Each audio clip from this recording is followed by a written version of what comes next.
Today our discussion is 12th standard economics chapter 3 theories of employment and income, especially for part A, question and answers in one word.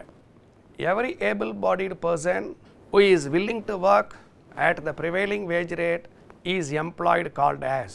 வேலை செய்வதற்கு விருப்பமும் வேலை செய்வதற்கு தகுதியும் இருந்து நடைமுறை கூலியில் வேலைக்கு அமர்த்தப்படுவது முழு வேலை வாய்ப்பு. Structural unemployment is a future in a.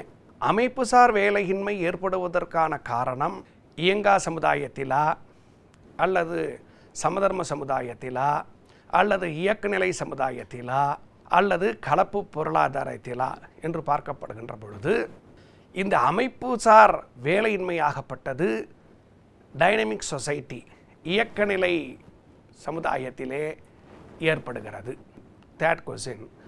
In disguised unemployment, the marginal productivity of labor is மறைமுக வேலையின்மை என்பது பொதுவாக வேளாண்மையிலே காணப்படக்கூடிய ஒன்று. அங்கு வேளாண்மையிலே எக்ஸஸ் ஆஃப் லேபர் உபரியான உழைப்பாளர்கள் is acting as a work, அதாவது ஒர்க் பண்ணுற மாதிரி அவர்களுடைய பாவனையாகப்பட்டது காணப்படும். ஆனால் அவர்களுடைய பங்காகப்பட்டது உற்பத்தியில் ஏதும் இல்லை. இது போன்ற தொழிலாளர்கள் டிஸ்கைஸ்டு அன்எம்ப்ளாய்மெண்ட் மறைமுக வேலையில் இருப்பதாக கருதப்படுகிறார்கள். அவர்களுடைய இறுதிநிலை உற்பத்தி திறன் ஆகப்பட்டது 0. காரணம், அவர்கள் உற்பத்தியிலே ஈடுபடுவது இல்லை, ஆனால் உற்பத்தியில் ஈடுபடுவதாக நடிக்கப்படுகிறார்கள். எனவே அந்த இடத்திலே மிகை உற்பத்தியாளராக கருதப்படுகிறார்கள். இங்கு மறைமுகமாக அவர்கள் வேலை இன்மையில் இருக்கிறார்கள் என்று கூறப்படுகிறது. Fourth one is the main conception of classical economic theory. தொன்மை பொருளாதார கோட்பாட்டினுடைய மிக முக்கியமான கருத்து. தொன்மை கோட்பாடு என்றால் தொன்மை பொருளாதார நிபுணர்கள் அவர்களுடைய கோட்பாடு economy is always in the state of equilibrium. பொருளாதாரமாகப்பட்டது எப்பொழுதுமே சமநிலையிலே காணப்படும். எடுத்துக்காட்டாக முழு வேலை வாய்ப்பு சமநிலையிலே காணப்படும் என்பது அவர்களுடைய இன்றியமையாத கருத்து. ஜேபி சே இஸ் ஏ தொன்மை பொருளாதார நிபுணர்கள் என்று நாம் பார்க்கப்படுகின்ற பொழுது பேராசிரியர் Adam Smith, T R Malthus, David Ricardo, J B Say, J S Mill இவர்கள் அனைவரும் தொன்மை பொருளாதார நிபுணர்கள். இதிலே ஜேபி சே அவர்கள் எந்த பொருளாதாரத்தை சார்ந்த பொருளாதார நிபுணர்? He is also one of the follower of classical economist. தொன்மை பொருளாதார நிபுணர், தொன்மை பொருளாதார நிபுணரினுடைய ஃபாலோவர் ஜேபி சே. இவர் மிக சிறந்த அங்காடி கோட்பாட்டினை கூறியிருக்கிறார் என்பது நாம் அனைவரும் அறிந்த ஒன்று. 6th question. According to Keynes, which type of unemployment prevails in capitalist economy? முதலாளித்துவ பொருளாதாரத்தை பொறுத்தமட்டில் வேலையின்மை காணப்படுவது அங்கு அண்டர் எம்ப்ளாய்மெண்ட் காணப்படும். வேலை குறைவு, தகுதிக்கு ஏற்ற வேலையாகப்பட்டது வழங்கப்படாது, அதனால் வேலை குறைவாகப்பட்டது அங்கே ஏற்படும். 7th question. Keynes attributes unemployment to unemployment. பேராசிரியர் ஜேஎம் கீன்ஸ் அவர்கள் கூற்றுப்படி பொருளாதாரத்திலே வேலையின்மை ஏற்படுவதற்கான காரணம் the lack of effective demand, பயனுள்ள தேவையில் ஏற்படக்கூடிய பற்றாக்குறையினாலேயே வேலையின்மையாகப்பட்டது ஏற்படுவது என்று பேராசிரியர் கீன்ஸ் அவர்கள் கூறுகின்றார். 8th question. The core of the classical theory of employment. Classical theory of employment தொன்மை பொருளாதார நிபுணர்களுடைய வேலைவாய்ப்பு கோட்பாடாகப்பட்டது எது என்று கேட்போமே ஆனால் law of markets, that is Say's law of market. பேராசிரியர் சேயினுடைய அங்காடி விதி தான் தொன்மை பொருளாதார நிபுணர்களினுடைய வேலைவாய்ப்பு கோட்பாடு. 9th one is dash flexibility brings equality between savings and investment. சேமிப்புக்கும் முதலீட்டுக்கும் இடையே சமநிலையினை ஏற்படுத்துவது வட்டி விகிதம். வட்டி விகிதம் தான் சேமிப்புக்கும் முதலீட்டுக்கும் இடையே சமநிலையினை ஏற்படுத்துகிறது. அது என்னன்னு கேட்டேன்னா வட்டி நெகிழ்ச்சி. 10th question. Dash theory is turning point in the development of modern economic theory. Who is the father of macroeconomics? J.M. Keynes. So Keynesian theory in the development of modern economic theory, that is Keynesian theory, J.M. Keynesian theory. The basic concept used in Keynes theory of employment and income is effective demand. பயனுள்ள தேவை. பேராசிரியர் கீன்ஸனுடைய வேலை வாய்ப்பு மற்றும் வருமான கோட்பாடாகப்பட்டது, அதனுடைய அடிப்படை கருத்தாகப்பட்டது பயனுள்ள தேவை. பயனுள்ள தேவையினுடைய தத்துவத்தின் அடிப்படையிலே பேராசிரியர் கீன்ஸ் தன்னுடைய வருமானம் மற்றும் வேலைவாய்ப்பு கோட்பாட்டினை உருவாக்கி இருக்கின்றார். 12th question, the component of aggregate demand. The component of aggregate demand, மொத்த தேவையினுடைய கூறு அப்படின்னு நாம் பார்க்கப்படுகின்ற பொழுது C plus I plus G. C consumption, I investment, C plus I plus G. அப்போ G means government expenditure, மிக முக்கியமானது.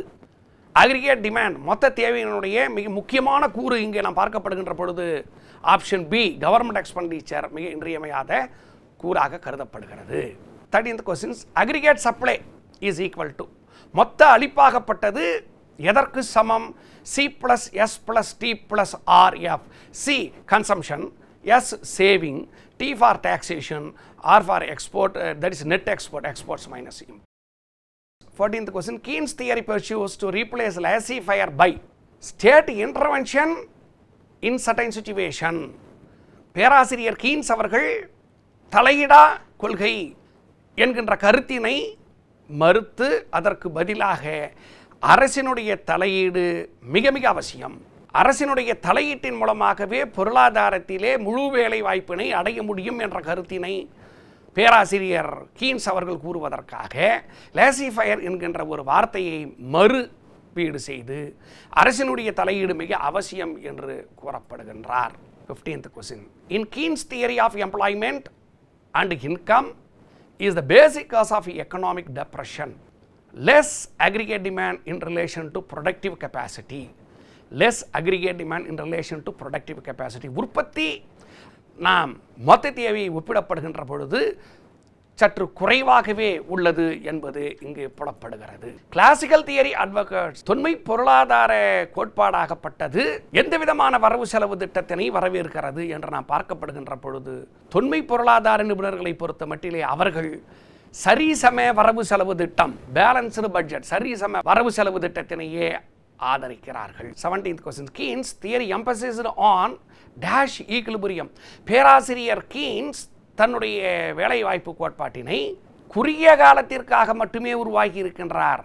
எனவே பேராசிரியர் கீன்ஸ் தன்னுடைய கோட்பாடாகப்பட்டது ஷார்ட் ரன் அனாலிசிஸ், அது ஒரு குறுகிய கால ஆய்வு, குறுகிய காலத்திற்கு செயல்படக்கூடிய இன்றியமையாத ஒரு கோட்பாடாக கருதப்படுகிறது. According to classical theory, rate of interest is reward. You know very well what are the factors of production? Production as a function of land, labor, capital and organization. அவ்வாறு இருக்கப்படுகின்ற பொழுது வட்டி விகிதமாகப்பட்டது எந்தனுடைய பணிக்காக இங்கே கொடுக்கப்படுகிறது என்று கேட்டால் சேமிப்பாக்காக மட்டுமே நாம் வட்டி விகிதத்தை வழங்கப்படுகின்றோம். 19th, in Keynes theory, the demand for and supply of money are determined by. பேராசிரியர் கீன்ஸினுடைய கோட்பாட்டின்படி பணத்தினுடைய தேவை மற்றும் அளிப்பினை தீர்மானிக்கக்கூடிய மிக இன்றியமையாத காரணியாகப்பட்டது ரேட் ஆஃப் இன்ட்ரெஸ்ட், வட்டி விகிதம் என்பது அவருடைய தலையாய கருத்தாக காணப்படுகிறது. Chase law stressed the operation in the economy. பேராசிரியர் சே இனுடைய அங்காடி விதியாகப்பட்டது பொருளாதாரத்திலே எந்த விதமான ஒரு இம்ப்ளிகேஷன் தாக்கத்தினை ஏற்படுத்துகிறது என்று கேட்போமேயானால் automatic price mechanism. Automatic price mechanism பொருளாதாரமாகப்பட்டது தனக்குத்தானே சரி செய்து கொள்ளும் என்பது it is also one of the important slogan of that is the Say's law of market. பேராசிரியர் சேனுடைய அங்காடி விதியிலே பொருளாதாரத்திலே முழு வேலைவாய்ப்பாகப்பட்டது தானே ஏற்படும், யாருடைய தலையிடும் தேவையில்லை. பிரைஸ் மெக்கானிசம் என்று சொல்லக்கூடிய மார்க்கெட் ஃபோர்ஸஸ், அங்காடி விதி, டிமாண்ட், சப்ளை அண்ட் பிரைஸ், இவைகள் தனக்குத்தானே சரி செய்து கொள்ளும். எனவே பொருளாதாரத்திலே வேலையின்மையாகப்பட்டது ஏற்படாது என்பதிலே ஒரு இன்றியமையாத ஒரு கருத்தினை தொன்மை பொருளாதார நிபுணர்களிலே மிக முக்கியமான ஒரு பேராசிரியர் ஜேபி சே அவர்கள் கூறியுள்ளது நாம் அனைவரும் நினைவில் கொள்ள வேண்டிய இன்றியமையாத கருத்து. Part B, define full employment. முழு வேலைவாய்ப்பு என்றால் என்ன? முழு வேலைவாய்ப்பு என்பது வேலை செய்யக்கூடிய விருப்பமும் வேலை செய்யக்கூடிய தகுதியும் இருந்து பொருளாதாரத்திலே வேலைவாய்ப்பு வழங்கக்கூடிய நிலை. ஒரு தொழிலாளருக்கு வேலை செய்யக்கூடிய விருப்பம் உள்ளது, வேலை செய்யக்கூடிய தகுதி உள்ளது, அதே நேரத்திலே அவர் நடைமுறையில் இருக்கக்கூடிய கூலியினை ஏற்று இருப்பவருக்கு நாம் வேலை வாய்ப்பு பொருளாதாரத்திலே வழங்க வேண்டும். அந்த வழங்கக்கூடிய நிலை முழு வேலை வாய்ப்பு என அழைக்கப்படும். What is the main feature of rural unemployment? கிராமப்புற வேலையின்மைக்கான காரணம் என்ன? கிராமப்புறத்திலே அதிகமான அளவுக்கு வேலையின்மையிலே மக்கள் காணப்படுகிறார்கள். அதற்கு மிக முக்கியமான காரணமாக கருதப்படுவது பருவகால வேலையின்மை மற்றும் டிஸ்கைஸ்டு அன்எம்ப்ளாய்மெண்ட், மறைமுக வேலையின்மை. இந்த 2 காரணங்களினாலே கிராமப்புறங்களிலே அதிகமான அளவுக்கு வேலையின்மை ஆகப்பட்டது காணப்படுகிறது. Give a short note of frictional unemployment. இந்த அமைப்பு சார் வேலையின்மை எதனால் ஏற்படுகிறது என்று நாம் பார்க்கவேனால், frictional unemployment creates the difference between the supply of labour and demand for labour. உழைப்பினுடைய தேவைக்கும் உழைப்பினுடைய அளிப்பிற்கும் இடையே சமனற்ற நிலை காணப்படுகிறது. இந்த சமனற்ற நிலையினாலே தான் இவ்வகையான வேலையின்மையாகப்பட்டது ஏற்படுகிறது. Give reasons of labour retainment. என்ன காரணம்? எதனால தொழிலாளர்கள் பின்வாங்கப்படுகிறார்கள்? காரணம் புதிய புதிய கண்டுபிடிப்புகளும் புதிய புதிய புத்தாக்கங்களும் புதிய புதிய தொழில்நுட்பங்களும் நாம் அமுல்படுத்தப்படுகின்ற பொழுது அதை ஏற்க வேண்டும். அதற்கு தேவையான பயிற்சிகளை அவர்கள் மேற்கொள்ள வேண்டும். இதன் காரணத்தினாலே தொழிலாளர்கள் பின்வாங்கக்கூடிய சூழ்நிலையாகப்பட்டது தள்ளப்படுகிறது. List out the assumptions of Say's law. பேராசிரியர் சேயினுடைய அங்காடி விதியினுடைய அனுமானங்கள். அங்காடியினை அதாவது ஒரு பண்டத்தினை எந்த விதமான விற்பவரோ அல்லது எந்த வாங்குபவரோ கண்டிப்பாக அந்த விலையின் மீது எந்த விதமான தாக்கத்தினையும் ஏற்படுத்த இயலாது. அதே நேரத்திலே தொன்மை பொருளாதார நிபுணர், எடுத்துக்காட்டாக பேராசிரியர் ஜே.பி. சே அவர்களுடைய மிக இன்றியமையாத ஒரு அனுமானம், தொன்மை பொருளாதார நிபுணர்களினுடைய ஒரு இன்றியமையாத அனுமானம் நாம் என்று பார்க்கப்படுகின்ற பொழுது, முழு வேலை வாய்ப்பு என்பது தொன்மை பொருளாதார நிபுணர்களினுடைய ஒரு தாரக மந்திரம். அது மட்டுமல்ல, அதாவது உழைப்பினுடைய அங்காடியிலும் பண்ட அங்காடியிலும், உழைப்பு அங்காடி பண்ட அங்காடி என்ற இந்த 2 அங்காடியிலுமே நிறைவு போட்டி நிலவுகிறது என்பது ஒரு இன்றியமையாத ஒரு எடுகோலாக கருதப்படுகிறது. What is effective demand? பயனுள்ள தேவை என்றால் என்ன? பொருளாதாரத்திலே தொழில் முயல்வோர்கள் தாங்கள் மூலம் உற்பத்தி செய்யப்பட்ட பண்டத்தினை அல்லது உற்பத்தியினை அவர்கள் விற்பனையின் மூலம் அவர்கள் எதிர்பார்க்கப்படக்கூடிய பணத்தினுடைய மதிப்பு, அந்த எதிர்பார்க்கப்படக்கூடிய பணத்தினுடைய மதிப்பினை தான் பேராசிரியர் ஜே.எம். கீன்ஸ் அவர்கள் பயனுள்ள தேவை என்று கூறுகின்றார். What are the components of aggregate supply? பொதுவாக மொத்த அளிப்பாகப்பட்டது மொத்த தேவை. அப்போ C+S+T+RF பொருளாதாரத்திலே மொத்த அளிப்பாகப்பட்டது மொத்த வருமானத்திற்கு சமம். எவ்வாறு சார் சொல்லப்படுகிறீங்க? மொத்த அளிப்பினை விற்கப்படுகின்ற பொழுது அதுதான் அங்கே வருமானமாக ஈட்டப்படுகிறது. தொழிலாளர்கள் பெறக்கூடிய வருமானமாகப்பட்டது அங்கே அக்ரிகேட் சப்ளை மொத்த அளிப்பிற்கு இவர்கள் வாங்கப்படுகிறார்கள். அப்போ இதனுடைய கூறுகள் C+S+T+RF. Part C. What do you mean by aggregate demand and mention its components? மொத்த தேவையிலே, அதாவது நாட்டினுடைய உள்நாட்டு உற்பத்தியிலே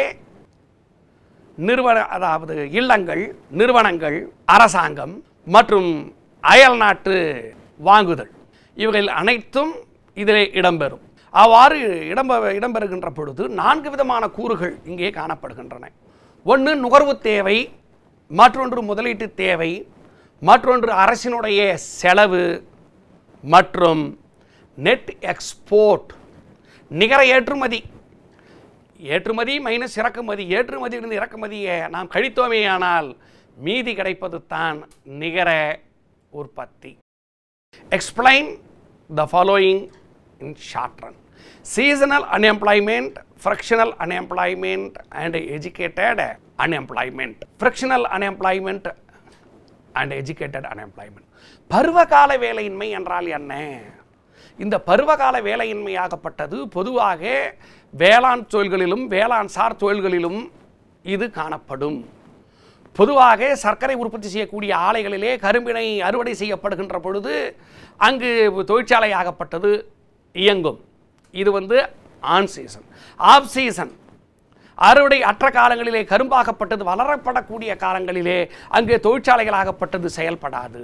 இதனால் அங்கே தொழிற்சாலையில் இருக்கக்கூடிய பணியாளர்களாகப்பட்டவர்கள், உழைப்பாளர்களாகப்பட்டவர்கள் வேலையின்மையிலே காணப்படுவார்கள். இது பருவகால வேலையின்மை, ஃப்ரிக்ஷனல் அன்எம்ப்ளாய்மெண்ட்.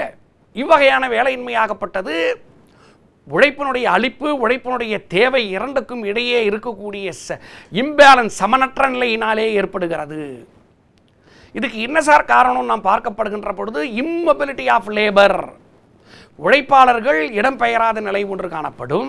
அவர்களுக்கு தேவையான அளவுக்கு அறிவுசார் திறன்கள் குறைவாக காணப்படும். அதே நேரத்தில் இயந்திரங்கள் மற்றும் தளவாடங்கள் கருவிகளாகப்பட்டது செயல்படாத காரணத்தினாலும் ஏற்படும். எஜுகேட்டட் அன்எம்ப்ளாய்மெண்ட், கற்றவர்களிடையே வேலையின்மை காணப்படுவதற்கு காரணம் கல்விக்கு ஏற்ற பணியாகப்பட்டது கிடைக்கப்படுவது இல்லை. அதே நேரத்தில் நாம் படித்த கல்விக்கு குறைவான வேலை, அண்டர் எம்ப்ளாய்மெண்ட், குறைநிலை வேலையும் நாம் ஏற்க வேண்டிய சூழ்நிலையிலே தள்ளப்படுகிறது. இதனால் படித்தவர்களிடையே வேலையின்மையாகப்பட்டது ஏற்படும். Write a note on the implications of Say's law. Say's law பேராசிரியர் சேனுடைய அங்காடிவினுடைய தாக்கம். There is no general over production. பொதுவாக மிகை உற்பத்தியாகப்பட்டது காணப்படாது. பொருளாதாரத்திலே வேலையின்மை நிகழாது.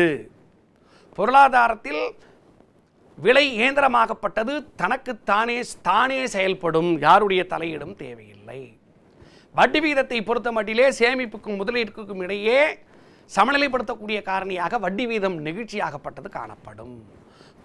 பணமாகப்பட்டது மீடியம் ஆஃப் எக்ஸ்சேஞ்ச், அது ஒரு மாற்று கருவியாக மட்டுமே பேராசிரியர் சே அவர்கள் கருதுகிறார். Critically explain Say's law of market. சேனுடைய அங்காடி விதியினை குறைபாடுடன் விளக்கு. பேராசிரியர் சேனுடைய அங்காடி விதியாகப்பட்டது தொன்மை பொருளாதார நிபுணர்களினுடைய வேலைவாய்ப்பு கோட்பாடு. அவருடைய விதியாகப்பட்டது supply creates its own demand. அளிப்பு தன் தேவையை தானே பூர்த்தி செய்து கொள்ளும். அப்போ supply is always equal to demand. அளிப்பு எப்பொழுதுமே தேவைக்கு சமமாகவே காணப்படும். ஒரு நபராகப்பட்டவர் ஈட்டக்கூடிய தன்னுடைய வருமானத்தின் மூலமாக அவர் பண்டங்களையும் பணிகளையும் மீது செலவிடுகின்றார்.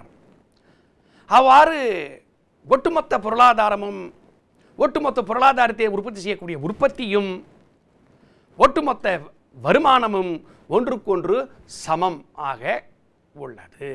அனுமானங்கள், அசம்ஷன்ஸ் ஆஃப் சேஸ் லா, எந்த ஒரு வாங்குபவரும் விற்பவரும் பண்டத்தினுடைய உள்ளீட்டையோ அல்லது பண்டத்தினுடைய விலையோ தீர்மானிக்க இயலாது. பொதுவாக பொருளாதாரத்திலே முழு வேலை வாய்ப்பு ஏற்படும். பொருளாதாரத்தில் எப்பொழுதும் முழு வேலை வாய்ப்பு நிகழும். இங்கு மக்கள் ஆகப்பட்டவர்கள் ஊக்குவிக்கப்படுவார்கள். Self interest.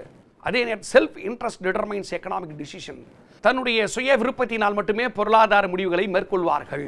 Laissez-faire policy is essential for an automatic and self-adjusting process of full employment equilibrium. முழு வேலை வாய்ப்பாகப்பட்டது அடைவதற்கு அது ஒரு செல்ஃப் அட்ஜஸ்டிங், தனக்குத்தானே சரி செய்து கொள்ளும். அப்போ there is no need for the government intervention. So market forces determine everything right. Market forces, அங்காடி சக்திகள், அளிப்பு, விலை, தேவை, இவை மூன்றும் தனக்குத்தானே சரி செய்து கொள்ளும். There will be a perfect competition in labour and product market. உழைப்பு மற்றும் பண்ட அங்காடியிலே நிறைவு போட்டியாகப்பட்டது நிலவும். கூலிக்கும் விலைக்கும் இடையே நெகிழ்வுத்தன்மையாகப்பட்டது காணப்படும். There is no general over production or unemployment. பொதுவாக மிகை உற்பத்தியோ வேலையின்மையோ இல்லை. விலை இயந்திரம் தனக்குத்தானே சரி செய்து கொள்ளும். சேமிப்புக்கும் முதலீட்டுக்கும் இடையே சமநிலை ஏற்படுத்துவது வட்டி வீத நிகழ்ச்சி. பணத்தினுடைய மிக இன்றியமையாத பணியாகப்பட்டது பணம் ஒரு இடையீட்டு கருவி, மீடியம் ஆஃப் எக்ஸ்சேஞ்சாக செயல்படும். குறைபாடுகள், பேராசிரியர் கீன்ஸ் அவர்கள் supply does not creates it's demand. அளிப்பு தன் தேவையை கண்டிப்பாக பூர்த்தி செய்து கொள்ள இயலாது என்று தொன்மை பொருளாதார நிபுணர்களுடைய வேலைவாய்ப்பு கோட்பாட்டினை குறை கூறுகின்றார். கண்டிப்பாக அளிப்பாகப்பட்டது தனக்கான தேவையை தானே சரி செய்து கொள்ள இயலாது என்பது பேராசிரியர் கீன்ஸனுடைய ஒரு இன்றியமையாத வாதம்.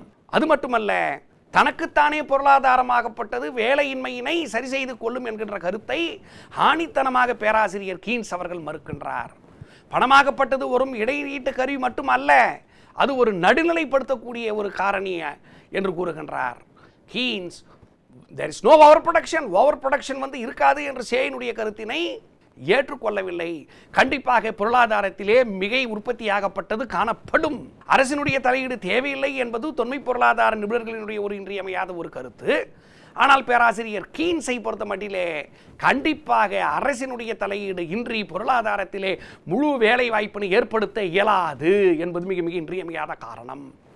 அதே நேரத்தில் வேலையின்மையே நிலையவாது என்று படுகிறார்கள் தொன்மை பொருளாதார நிபுணர்கள்.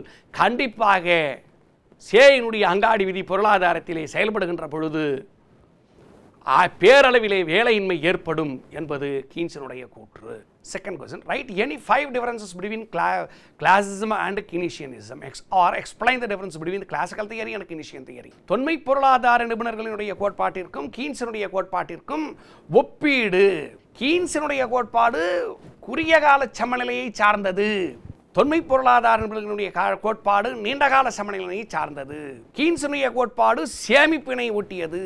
தொன்மை பொருளாதார நிபுணர்களுடைய கோட்பாடு அதாவது சேமிப்பாகப்பட்டது, சமுதாயத்தின் சார்ந்தது என்று கூறப்படுகிறார். கீன்ஸுடைய கோட்பாடு தேசிய அளவிலே பேரியல் பொருளாதார பிரச்சனைகளுடன் தொடர்புடையது. கீன்ஸுடைய கோட்பாடாகப்பட்டது நுண்ணின அடித்தளத்தின் மூலமாக பேரியல் பிரச்சனைகளை ஆராய்வது. கீன்ஸுடைய கோட்பாட்டின்படி அரசினுடைய தலையீடு இன்றியமையாத ஒன்று. ஆனால் தொன்மை பொருளாதார நிபுணர்களுடைய கருத்தாகப்பட்டது அரசினுடைய தலையீடு தேவையில்லை, லாசிஃபையர் பாலிசி. கீன்ஸுடைய கோட்பாடு it is applicable for all situation, அனைத்து சூழ்நிலைகளையும் ஏற்றுக்கொள்ளப்படும். பொருளாதாரத்திலே கண்டிப்பாக முழு வேலை வாய்ப்பு ஏற்படாது. Less than full employment only reached. முழு வேலை வாய்ப்புக்கும் குறைவான வேலை வாய்ப்பு தான் நிலவும். குறைநிலை வேலை வாய்ப்பு சமநிலை தான் நிலவும். அரசினுடைய தலையீட்டின் மூலமாகவே முழு வேலை வாய்ப்பினை ஏற்படுத்த முடியும் என்பது இன்றியமையாத கருத்து. It's also known as the Keynesian revolution. இதை பேராசிரியர் கீன்ஸுடைய புரட்சி என்றே கூறலாம். தொன்மை பொருளாதார நிபுணர்களை பொறுத்த மட்டிலே கண்டிப்பாக அவர்களுடைய இன்றியமையாத கருத்து பொருளாதாரத்தில் எப்பொழுதுமே முழு வேலை வாய்ப்பு நிலவும் என்ற இந்த 5 டிஃபரன்சஸ் வேறுபாடுகளாகப்பட்ட அது ஒப்பீடுகளாகப்பட்டது மிக மிக இன்றியமையாத கேள்வி. இந்த கேள்வியை பல்வேறு அரசினுடைய பொது தேர்விலே கேட்கப்பட்ட ஒன்று. Describe types of unemployment, seasonal unemployment, functional unemployment, educated unemployment. Seasonal unemployment பொதுவாக வேளாண்மையிலே ஏற்படும், வேளாண் சார் தொழில்களிலே ஏற்படும். அறுவடை காலங்களிலே சுகர் ஃபேக்டரி ஆகப்பட்டது செயல்படும். அறுவடை அற்ற காலங்களிலே அந்த சர்க்கரை ஆலை ஆகப்பட்டது இருக்கக்கூடிய தொழிலாளர்கள் வேலை இன்மையிலே காணப்படுவார்கள். On season, off season. Frictional unemployment ஏற்படுவது imbalance between the supply of labour and demand for labour. உழைப்பினுடைய அளிப்பினாலும் உழைப்பினுடைய தேவையினாலும் ஏற்படக்கூடிய ஏற்றத்தாழ்வு, இம்பேலன்ஸ், சமனற்ற சூழ்நிலையினாலே ஏற்படுகிறது.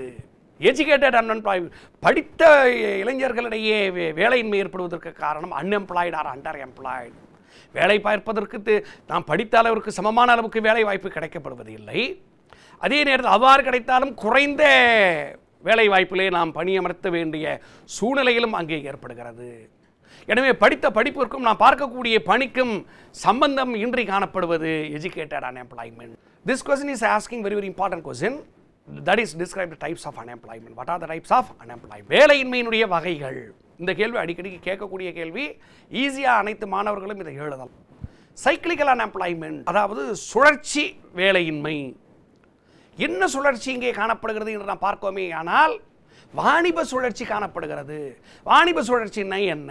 பொருளாதாரத்திலே செழிப்பும் மந்தமும் மாறி மாறி நிலவக்கூடிய சூழ்நிலையினாலே பொருளாதாரத்திலே ஏற்படக்கூடிய ஏற்ற இறக்கங்களினாலே காணப்படுவது இந்த சூழல் வேலையின்மை. டிஸ்கைஸ்டு அன்எம்ப்ளாய்மெண்ட், மறைமுக வேலையின்மை. மறைமுக வேலையின்மையாகப்பட்டது வேளாண்மையை பொறுத்த மட்டிலே தேவைக்கு அதிகமான தொழிலாளர்கள் அங்கே காணப்படுவதனால் அவர்கள் வேளாண்மையுடைய உற்பத்தியிலே பங்கேற்பதில்லை. ஆனால் தாங்கள் வேலை செய்வது போல் நடிப்பார்கள். அவர்களுடைய பங்காகப்பட்டது உற்பத்தியிலே இல்லை. எனவே அவர்களுடைய இடுதலை உற்பத்தி திறனாகப்பட்டது, அந்த உழைப்பாளர்களுடைய இடுதலை உற்பத்தி திறனாகப்பட்டது பூஜ்ஜியமாக காணப்படும். அதே நேரத்திலே எதிர்மறையாகவும் காணப்படும்.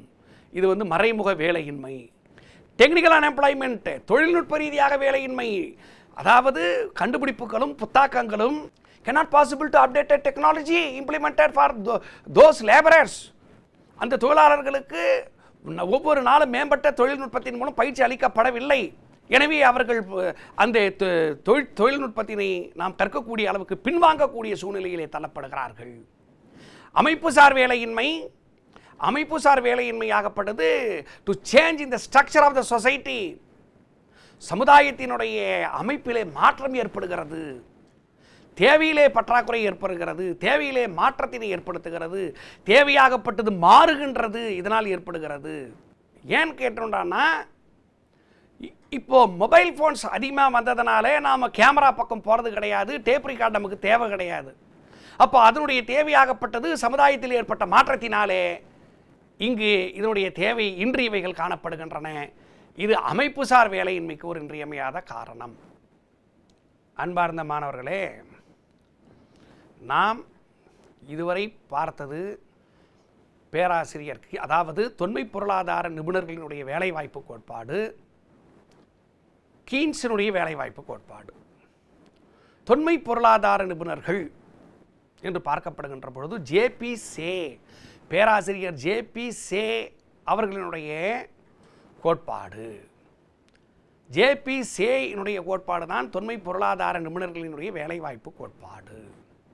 இந்த சேயினுடைய கோட்பாடு மிக மிக இன்றியமையாத கோட்பாடு. நாம் பொதுத் தேர்விலே பார்க்கப்படுகின்ற பொழுது அனைத்து வினாத்தாள்களிலும் இது கேட்கப்பட்டிருக்கக்கூடிய ஒரு கேள்வி. நாம் 2 அல்லது 3 மதிப்பெண்களிலே நாம் பார்க்கப்படுகின்ற பொழுது கண்டிப்பாக சேயினுடைய அங்காடி விதி அனைத்து வருட வினாத்தாள்களிலும் இடம்பெற்று காணப்படும். எனவே சேயினுடைய அங்காடி விதியினை நாம் அனைத்தும் சரியாக விளக்கி அதற்கான காரணங்களையும் நாம் படிக்க வேண்டியது இன்றியமையாத நம்மளது கடமை. அது மட்டுமல்ல, அனுமானங்கள், சேயினுடைய அங்காடி விதியினுடைய அனுமானங்கள் யாவை, இதை 5 அனுமானங்களை எழுதுக என்று தனியாக ஒரு கேள்வியாக கேட்கலாம். சேயினுடைய அங்காடி விதியினுடைய குறைபாடுகள் யாவை, இதில் ஒரு 5 பாயிண்ட்ஸ் கேட்கக்கூடிய சூழ்நிலைகள் உள்ளன. வேலையின்மை என்றால் என்ன? இந்த கேள்வி மிக இன்றியமையாத கேள்வி. வேலையின்மைன்னா என்ன? அப்புறம் முழு வேலை வாய்ப்பு என்றால் என்ன? இந்த 2ல் கண்டிப்பாக ஒரு கொஸ்டின் கம்பல்சரி அடிக்கடிக்கு கேட்கக்கூடிய கேள்வி. வேலையின்மைக்கும் முழு வேலை வாய்ப்புக்கும் ஒரு சின்ன டிஃபரன்ஸ் தான். வேலை செய்யும் விருப்பமும் தகுதியும் இருந்து வேலை வாய்ப்பு வழங்கக்கூடிய நிலை முழு வேலை வாய்ப்பு, வேலை வாய்ப்பு வழங்கப்படாத நிலை வேலையின்மை. அது மட்டுமின்றி அதனுடைய வகைகள், வேலையின்மையினுடைய வகைகள், இதனை 2 மற்றும் 3 மதிப்பெண்களே அதிக அளவுக்கு கேட்க வாய்ப்புகள் உள்ளன. இதுவரை நாம் 3ஆம் பாடத்திலே இருக்கக்கூடிய part A, part B, part C மற்றும் பார்ட் டி அவைகளை அனைத்து வினாக்களையும் நாம் விவாதித்துள்ளோம். அடுத்த வகுப்பிலே நாம் 4வது பாடத்தினுடைய கேள்வி மற்றும் பதில்களை பற்றி விரிவாக காண்போம். நன்றி, வணக்கம்.